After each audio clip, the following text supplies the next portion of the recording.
Ang gusto ko kasing mangyari, tanggalin daw ang pondo para sa mga senior citizen at ang pondo para sa inyo, dadalhin daw sa Chinelas Festival. Papayag ba kayo?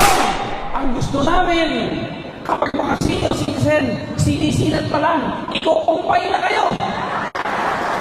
Gusto namin huwag nyo eh. Huwag kayong lalagnatin, may konting ubo. Ay, siguro namin kayo dadalhin. Para siguradong ligtas. Asa po ako, sana po tayong lahat sa darating na eleksyon sa Mayo 12, tandaan lang po natin, number 47 sa balota, ipakita nating tagagapan na sanay tayong tumanaw ng utang na loob. Isolid po natin ang Tingog Party List. Palakpakan po natin yung tumutulong sa atin. Ha? Ang isipin ninyo, kapag kakapo, hindi natin natulungan ang Tingog Party List, sino ang tutulong kay Congressman Emeng? Sino magbibigay sa akin ng pondo para mabigyan kayo ng kalahating milyong piso?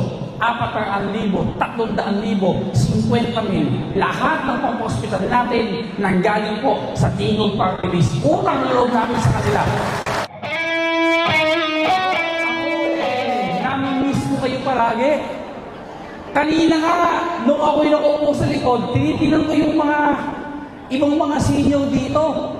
Sabi ko, nagsimula tayo na mangako noong 2015 na ito mangyayari sa senior citizen kapag ako naging mayor. Yung pangako ng 2015 na yon, sinubukan natin noong 2016, nanalo ng mayor. Magmula 2016 hanggang 2025, 7 na taong singkad ang lumipas. Awa ng Diyos, yung mga pinag-usapan natin, nangyari po lahat. Sa 7 na taon na yun, sa totoo lang, yung mga senior dito, hindi po tumanda itsura. Magaganda pa din, magigilas pa din. Di ba? Oh. Ako po wala na akong ibang sasabihin kung hindi ako susong pasasalamat ng aming pamilya, ni Congressman Emeng, ni Mayor Joy, ni Vice Mayor Max, ni Bukaldodong Bautista at ng 10 naming kasama konsyal sa Team BP. At ang hinihiling ko lang po sa inyo, magpahaba po kayo ng buhay. Maging malusog po kayo palagi, huwag pababayaan ang inyong kalusugan. Nabanggit na ba ni Mayor Joy yung ospital natin?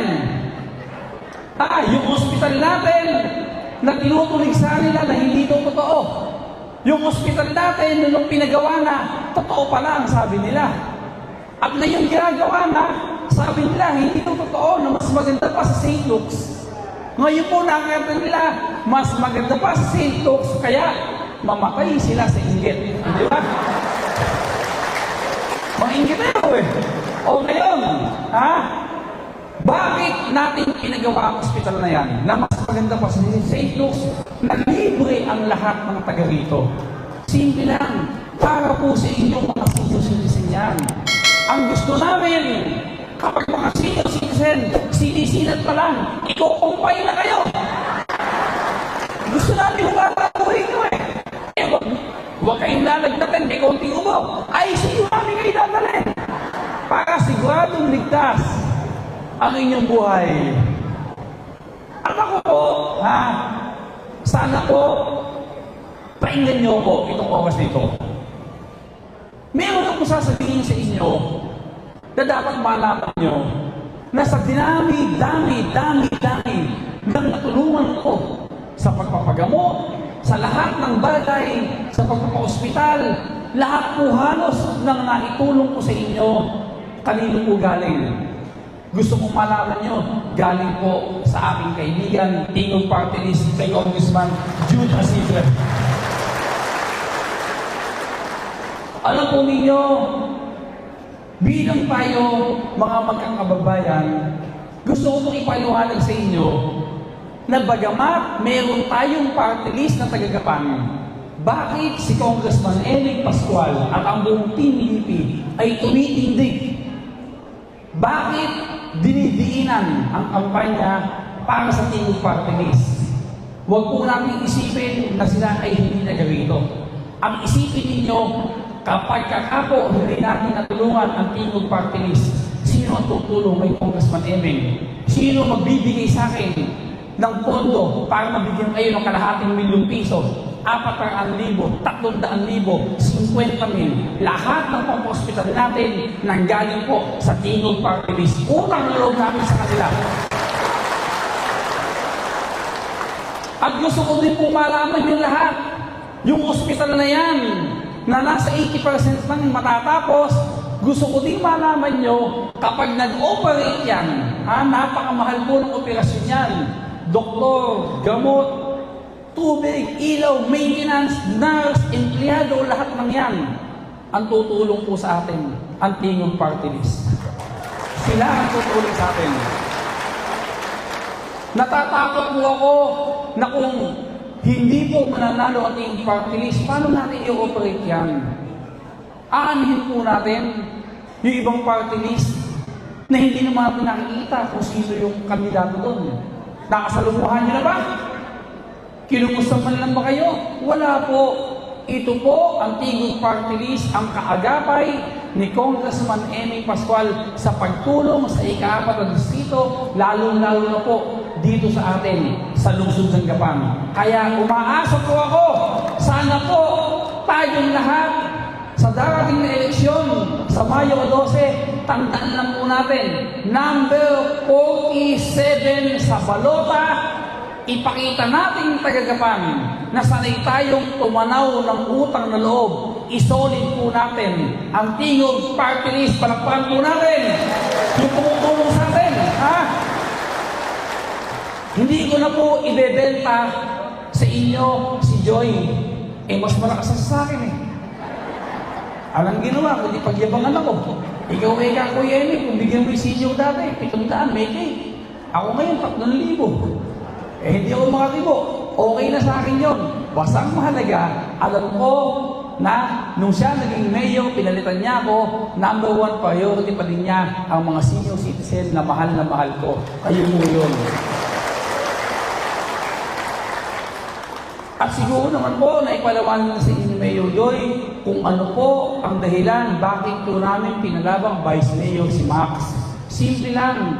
Kasi po, kaya may lumabang Vice Mayor sa kabila, yung lumabang Vice Mayor na yun, yung tinalo ni Mayor Joy na Mayor, yung tinambakan niya, ang gusto po kasing mangyari, tanggalin daw ang pondo para sa mga senior citizen at ang pondo para sa inyo, dadalhin daw sa Chinelas Festival. Papayag ba kayo nun? Aba, gano'ng kaloko yun? Aalin natin ang Chinelas Festival. 7 na taong nanungkulan ang tatay niya. Anong ginagawa sa Chinelas? Testigo kayo. Ipaparada sa kalsada. Lalagyan ng mga bulaklak. May musikong kasunod. Sino ginagano natin? Mga poon. Gagawin na naman poon ang Chinelas. Hindi po mangyayari yun.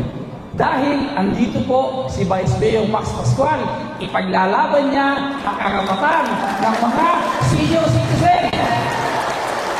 Huwag po kayong mag-alala. Yung laban ko naman, huwag po kayong mag-alala.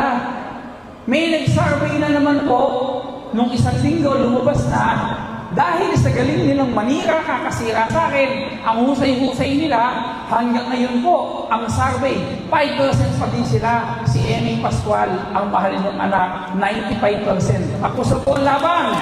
Tambakan yan. Alam na po yan. At ang masarap lang sa akin, yung nakikita ko na kayo nakangiti, kayo masaya, kasi sinasabi nila, tinatakot ko daw kayo. Ano niyo ba sinasabi sa Kabyao?